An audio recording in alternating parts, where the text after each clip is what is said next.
Idol, para sa lahat ng mga baguhan. So, let's go. Tampalin first. Next, tenderloin. Dikit nyo lang sa buto mga idol para makakita agad natin yung duktungan. Bagalan lang natin ng konti para masundan. Ito yung buto, oh. Makikita nyo na agad dyan yung joint mga idol. Taba, tsaka laman. Pantay lang natin sa ham leg. Yan. Wala pong hahasa itong knife natin mga idol. At medyo busy pa talaga. Ngayon medyo may aftershock pa talaga. Pagod pa talaga. Siyempre. Ayan. Tagalan natin yung ham leg natin mga boss. So, steel. Ganito lang mag-steel mga idol ha. Ganyan lang mga idol. 1, 2, 3, 4. Dahil walang buntot yung ham leg sa ibabaw ng pip ribs. Pagdating dito mga idol, iwas kayo ng konti. Kasi para di kayo ma-delay sa pagpa-primal cuts. So pagka hiwa nyo na yung mga idol, tapos nakita nyo balat na lang, yan, pwede nyo balik na rin yung knife nyo mga idol. Yan, di ba? Di ba? Basic lang. Tapos paunti-unti lang yung hiwa dahil maliit yung knife natin. Paunti-unti lang hanggang sa makarating kayo sa likod. Ayun o. Tapos paangat ang hiwa. Tapos ito, yung joint pack. Pag nahiwa nyo yan sa joint mga idol, hindi yan diretso ha. Hindi yan diretso yung ganyan. Pa-slant yan, pa ganito. Kasi hindi yan pantay mga idol. Yan, pa-slant. Okay? So pag nahiwa nyo yung pa-slant na ganyan, pwede nyo na matanggal yan. Ayan o. Duktungan lang. Hanapin nyo lang yung duktungan. Yun, nakakita ko na. So tanggal na agad mga idol. Tapos na tayo sa primal cuts. Deboning of arm leg tayo mga idol. So ito yung joint. So dito, lagyan nyo na ng malaking laman. Hiwain nyo yung balat nyo, tsaka laman. Pak. Pag nahiwa nyo na ganyan, pak. Isa pa. Pak. Okay, nahiwa na natin, no? Tsaka tayo pupunta rito sa joint. Ayan, no? Diretso joint na agad yan, mga boss. Diba? Tanggal na agad yan. Ayan. So, tanggal na natin yung ham leg, ay yung pot hind. So, ito, dahil walang buntot, ito ang buto na to sa atin nakaharap. So, kaya pinatanggal ko sa inyo hanggang buto, yung tenderloin, para makita nyo yung duktungan. Ito, pag kinalog-kalog niya, makikita nyo yung duktungan. So, ito, 1 inch lang, ayan, o. Hiwain nyo lang yan, makikita nyo na agad yung joint. So, okay? Pagka nahiwa nyo, nakita nyo yung joint, syempre, wag muna kayo magdadagger, hiwain nyo pa to, diretso. Pak, para lumuwag. So, makikita nyo agad yung joint na to, itong puti na to. So, dagger kayo, sungkitin nyo lang yan, pak. Pag nasungkit nyo yun, tanggal na, kita nyo naman, tanggal na, di ba? Sundan nyo yung buto rito, palabas. Tapos adjust lang kayo 1 inch, kasi may malaking buto yan sa ilalim. Okay? Pag naikot nyo ng ganyan yung sa kabila, dito naman, papasok nyo yung knife nyo, pa letter C, para matanggal lahat na nakakapit na litid sa may pinakang bias natin. Hanggang sa ilalim, ayan o, tanggal na lahat ng litid. So, sundan naman natin yung buto rito, palabas. So, pag nagawa na natin yan, okay na tayo dyan. Ito yung malaking buto, mga boss, o, ito yung malaking buto. So, dyan yung ipapantay yung hiwa nyo. And then, pa-slant. Yan. Pag islant nyo na ng isang beses, diretso nyo na yan. Para may laman naman yung pelvic bone natin at hindi naman kawawa si customer. Okay? So, ito, tanggalin natin itong balat. Para sa lahat ng mga baguhan, ito yung buto. Ito yung first layer. Pa letter C, papasok. Okay? So, ito yung buto. Pa letter C, papasok. Okay? Pa letter C, papasok. Yan. So, pagka nagawa nyo yan, dagger grip, pwede natin tanggalin yung mga laman na nakadikit sa buto. Yan. Okay na, tanggal na lahat ng laman na nakadikit sa buto. So, dito naman, pwede tayong gumawa ng hawakan para hindi tayo mahirapan. So, ito, yung mga nakakapit na laman na yan, ang gamit natin ay tip lang. Tatanggalin natin yan, mga boss. O, yan. O, yan, tanggal agad. O, tanggal agad, mga boss. So, sa ibang bansa, ganito ginagawa. Dito sila nag-i-start, tinatanggal nila yan. Yeah. Yan. Pag natanggal nyo kasi yung litid dyan, tsaka laman, tapos iwahan nyo isa dyan, pak. Tapos, ganito gawin nyo.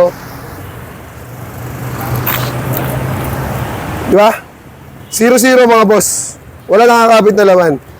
So, yun lang. Sana nakatulong yung technique na yun. Ganun talaga ginagawang diskarte sa abroad. Yung pagtatanggal ng shoulder, ng bias, mga idol. So, yan. Eto, dahil malaki yung buto rito, kung baguhan kayo, dito kayo mag-start. So, pakita ko na rin, syempre. Ito yung neck. Dito walang buto yan. Pero pagdating dito, meron. So ayan, iwain nyo lang yan sa neck. Pak, iwain nyo yan neck. Pagdating dito sa may buto, iwas lang. And then, hiwain nyo yan, lahat ng buto, papasok. Papasok, okay? So, papasok. Yan. Pag nahiwa nyo na yung papasok, and then, balik tayo dito. Dahil walang buntot at malaki yung soft bone, lagyan natin ng malaking laman yan para hindi na makawawa si customer pag binili. Panalo-panalo pa rin si customer dyan. Tapos, ayun lang. From top to bottom lang. Tapos, itong neck, yan, hiwain nyo lang dito sa neck. Tapos, madali nyo na matatanggal to kasi nahiwa na natin niya kanina. So, tanggalin natin yung pork ribs natin, mga boss. So, dito tayo sa exciting part or firstly, shoulder blade. Ito, sana makakita nyo yung diskarte dito, no? Dahil dito talaga, para sa mga baguhan, ito talaga struggle na part. Ito, itong layer na to, yung layer na yan, sana lagi nyo tatandaan yan, ano? So, ito yung tinatawag na straw, ayan, yung straw. Huwag kayo lalagpas dyan, mga boss, pag hihiwa kayo ng duktungan. So, ito yung straw. Ito yung layer. So, sa ibabaw lang. Okay? Ibabaw lang. Yan, ito, hiwalay na agad. Yan, hiwain nyo lang. Kaiwain nyo itong laman na to, dire-diretso. Kasi pag hindi nyo hiniwa yung laman na yan, maliit yung butas, masikip. Yan, para hindi masikip. So, tanggalin natin yung duktungan. Okay? Yan. So, pag natanggalin natin yung duktungan, dahil nandito yung layer na ano, na susundan natin, hiwain agad natin yan, mga boss. Yan. Gilid lang ng shoulder blade, tapos yung mga litid sa ibabaw, hiwain natin yan, litid sa ibabaw, hiwain natin yan pababa, okay?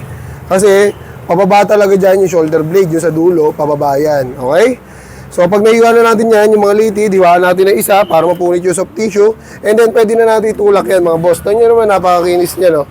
Napakakinis na yan. Siyempre, meron pang layer yan dito sa kabila, ito yung layer, hiwain nyo lang yung layer na yan, and then, pag naiwan nyo yung layer na yan, yan, pwede nyo nang hatakin yan kung gugustuhin nyo, mga boss. Yan, o.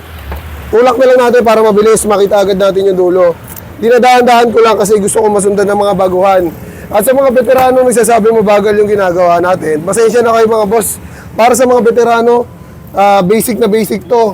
Di ba? Sobrang bagal nito sa veterano. Pero kasi, tinuturo ko to para sa mga baguhan, sa mga gusto matuto.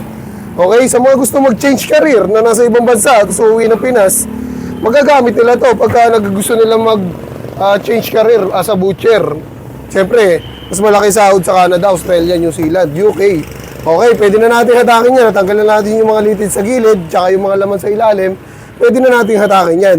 Pag nakuha nyo yung gantong diskarte, mga boss, basic na basic to, oh. Kahit hindi na, pwede pa nga kayo magkape. Di ba?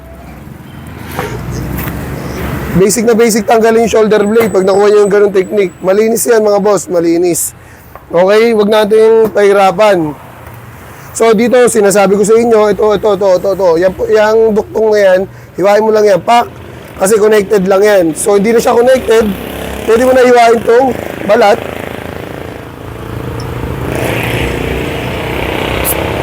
Yan, pwede mo na hiwain yung balat, tapos yung laman. Okay, so ito yung layer. Di ba? Ang ginagawa ko lagi pababa. Ngayon naman pataas. Yan. Sinabay mo na pala, tol. Bumiyahe pa naman si Jow. O, so pataas naman tayo, mga boss. Oy, pataas, di ba? Ganun lang kasimple. O, tapos pataas ulit. Basta susundan nyo lang yung buto. Yung guide nyo lang dyan, yung pinakang buto. Mga boss, okay? Ayan, okay. So, yan, tanggalan natin. Kita nyo naman kung gaano kakinis. Tapos, ito mga boss, lagi nyo titingnan to, ha. Ito yung ilalim na sigo. Pag nakita nyo itong malaking laman na to, ganito na agad yung diskarte gawin nyo. Hiwain nyo yan. Hiwain nyo yung mga nakadikit na laman sa ibabaw. Yan, hiwain nyo yan, ha. Tapos, pag nahiwa nyo sa ilalim, diretso na kayo dito sa ilalim na sigo. Hiwain nyo na agad dito. Tapos haangat nyo lang yung pata front, oh. Madali nyo naman tatanggal to, mga boss. Ikot nyo lang yan, oh. Para di kayo mangalay. Pag nagtanggal kayo ng pata front natin, diyan ka bias. Sana nakatulong sa lahat ng mga baguhan yun. At peace out.